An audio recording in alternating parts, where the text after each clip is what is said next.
고려 태조 왕건 다음에 혜종과 정종, 광종의 3대가 형제이니 한동안 형제 세습이 이루어진 셈이다. 물론 그 과정은 순탄치 않았다. 태조의 왕자들은 형제들끼리 왕위를 다투었고 그런 의미에서 고려판 왕자의 난이라 부를 수 있다. 고려 태조 4년 태조는 아직 10살에 불과한 장남인 왕모를 정인으로 삼음으로써 후기 문제를 일찌감치 마무리 지었다. 그로부터 22년이 지난 태조 26년 태조가 죽고 왕모가 혜종으로 즉위했지만 곧 이어 왕위를 둘러싸고 권력투쟁이 일어났다. 반세기의 통일전쟁을 마무리하고 모처럼 누렸던 치세는 태조 사후의 난세로 돌변했다. 표면적으로는 왕자들 간의 권력투쟁이었지만 실제로는 왕자들의 외가 세력, 즉 호족 세력 간의 대리전이었다. 천하를 통일한 태조의 카리스마 앞에 숨죽이고 있던 호족 세력이 정치 전면에 나선 것이다. 불행의 씨앗은 혜종의 허약함에서 싹 텄다. 태조의 제2왕후인 장화왕후 오씨는 나주 출신 다련군 오희의 딸인데 오희는 다른 호족들에 비해 세력이 한리했다. 그러니까 대개 태조는 혜종을 정인으로 삼는 데 주저할 수밖에 없었다. 원래 태조는 장화왕후에게서 후사를 보지 않으려고 했는데 장화왕후가 임신하는 데 성공해 혜종을 낳은 것이다. 태조는 장남을 정인으로 삼아야 한다는 명분을 내세워 왕모를 정인으로 결정했다. 그 대신 당진 출신 호족 박술희를 왕모의 후견인으로 삼아 그에게 뒷날을 부탁했다. 박술희와 더불어 경기도 광주 출신 호족 완규도 후견인이 되었다. 완규의 두 딸은 태조의 제15비, 제16비이며 또 다른 딸은 혜종의 비가 되었다. 이처럼 완규는 혜종의 후견인으로는 더없이 적합한 인물이었다. 태조는 박술희와 완규를 후견인으로 삼아 외가 세력이 약한 혜종의 통치를 돕고자 했다. 하지만 이 조치는 태조의 바람과는 다르게 호족 세력이 정치 전면에 등장하여 전국을 좌지우지하는 결과를 초래했다. 태조 사후, 태조와 혼인해서 아들을 낳은 충주 유씨, 황주 황보씨, 정주 유씨, 이 세 세력이 힘을 합치면서 혜종에게 반대하는 분위기가 만들어졌다.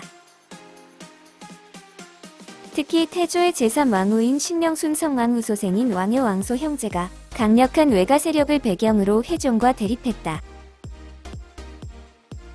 혜종에게는 적장자인 흥화군이 있었다. 하지만 왕효 왕소 형제는 혜종의 왕위를 노리고 있었다. 그러다 혜종이 즉위 2년 만에 심각한 병에 걸려 병석에 눕자 양측의 대립은 표면화되었다. 혜종의 지지 세력은 전라도 나주, 충청도 진천, 경기도 광주에 있었다. 나주에는 혜종의 외가가 있는데 태조가 후백제와 싸울 때 6년간 머물렀던 곳이다. 진천에는 혜종의 처가가 있다. 경기도 광주에는 혜종의 또 다른 처가가 있는데 바로 혜종의 후견인인 왕규의 근거지다.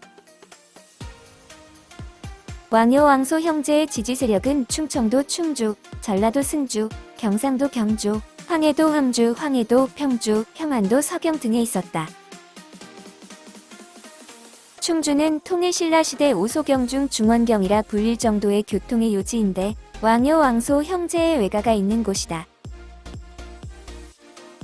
승주에는 왕효의 처가가 있다. 경주에는 왕효 왕소 형제의 누이인 낙랑공주와 결혼한 경순왕이 있다. 황주에는 왕소의 처외가가 있는데 황주 황보씨는 충주 유씨와 함께 고려 호족의 양대 산맥이었다. 평주의 호족인 박수문과 박수경은 왕효 왕소 형제를 도왔다. 대동강 유역의 서경은 통일신라시대 신라의 정의군이 국경을 방어하기 위해 주둔하던 곳이다. 태조는 이 지역을 사촌 동생인 왕식념에게 관리하게 했는데 왕식념은 여러 조카 중에서도 왕효 왕소 형제를 지지했다. 강력한 무력 기반을 가진 왕효 왕소 형제에게 혜종의 후견인 박술희와 왕규의 존재는 커다란 걸림돌이었다.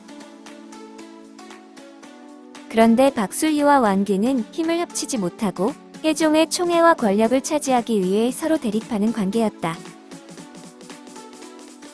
나중에 혜종의 뒤를 이어 정종으로 즉위하게 되는 왕유는 이러한 갈등을 이용해 박술희가 다른 뜻이 있다고 의심하여 유배를 보냈다. 그런데 왕규는 그 틈을 타서 왕명이라 속여 박술희를 죽였다. 하지만 박술희가 제거되자 다음 차례는 왕규였다. 혜종 2년 왕규는 혜종의 동생인 왕효 왕소 형제가 혜종을 제거하고 왕위를 노리고 있다는 사실을 알게 되었다. 왕규는 혜종에게 왕효 왕소 형제가 반역하려는 의도가 있음을 알렸다. 하지만 왕효 왕소 형제 뒤에는 너무나도 강력한 호족 세력이 있었기에 혜종은 이들을 통제할 아무런 힘이 없었다. 오히려 혜종은 왕규가 자신의 동생들을 모함하는 것이라면서 자신의 맏딸을 왕소와 혼인시켜 사태를 무마하려는 유화책을 펼쳤다. 이제 왕소는 혜종에게 아우인 동시에 사위가 된 것이다. 혜종은 아우는 모반할지 몰라도 사위는 그렇지 않을 거라고 믿었다. 그런 혜종에게 불만을 품은 왕규는 다른 뜻을 품었다. 자신의 외손자이자 태조의 제16비 소광주원 부인이 낳은 광주원군을 왕으로 세우려 한 것이다. 왕규는 혜종이 깊이 잠든 것을 엿보고 자신의 일당을 혜종의 침소에 잠입시켰다. 하지만 혜종이 그것을 알아차리고 한 주먹으로 쳐 죽인 후 좌우 시종들에게 끌어내게 하고는 따져 묻지 않았다. 왕규는 다시 일당을 이끌고 혜종 침소의 벽을 뚫고 들어갔으나 이번에는 침소가 이미 비어 있었다. 혜종은 왕규가 행한 바를 역시 알고 있었으나 처벌하지 않았다. 왕규의 계획을 눈치챈 혜종의 이복 동생인 왕효 왕소 형제는 왕규의 반란을 막을 방법을 모색했다. 결국 왕효 왕소 형제의 든든한 지원군이었던 왕신념이 서경에서 병사들을 이끌고 와 왕규를 진압했다. 반란 계획이 무산되면서 왕규와 그의 무리 300여 명은 모두 영모죄로 처형됐다. 고려사에는 혜종 제위 중에 일어난 이 사건을 왕규의 난으로 기록하고 있다. 그런데 혜종의 장인인 왕규의 권력은 혜종에게서 나오는데 왕규가 혜종을 죽이고 새로운 왕을 세우겠다는 건 의문이 간다. 게다가 왕규는 혜종을 살해하기 위해 자객을 2번이나 보냈지만 혜종은 그를 처벌하지 않았다. 또한 개경에서 140km나 떨어진 서경에 있는 왕신념이 왕규가 반란을 일으키려는 시점에 딱 맞춰 배경에 등장한다. 이러한 정황으로 볼 때 혜종에게 자객을 보낸 것은 사실 왕효 왕소 형제인데 그 누명을 왕규에게 씌운 것으로 추정된다.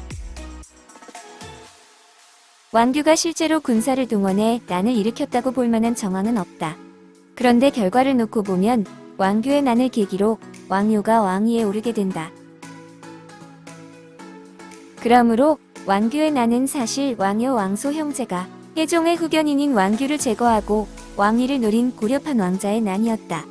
하지만 역사에는 왕규의 난이라는 이름으로 남았다. 혜종 2년 9월 병석에 누워있던 혜종은 박술희와 왕규라는 두 날개를 모두 잃고 왕위에 오른 지 2년 만에 쓸쓸히 숨을 거두었다.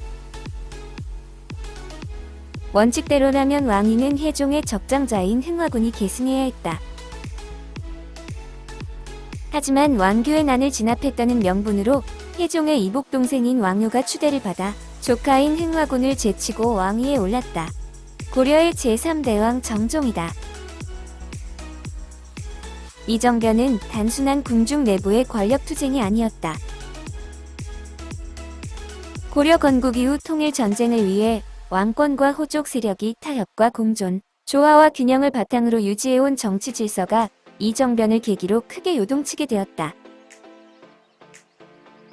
혜종에서 정종으로 왕위가 넘어가는 것을 호족들이 반대했다는 기록은 없다. 이는 왕효 왕소 형제를 지지하는 호족들의 세력이 매우 강해서 이미 대세를 장악했다는 것을 의미한다. 왕요가 왕위에 오르는데 큰 역할을 한 왕신념은 서경을 대표하는 호족 세력이다. 그런 측면에서 정종의 즉위는 충주 세력과 서경 세력의 결합이었다. 이후 왕신념을 중심으로 한 서경 세력이 전국을 주도했고 마침내 정종은 서경으로 천도할 계획을 세우게 되었다. 정종은 서경 천도를 통해 자신의 힘을 키우려 했다.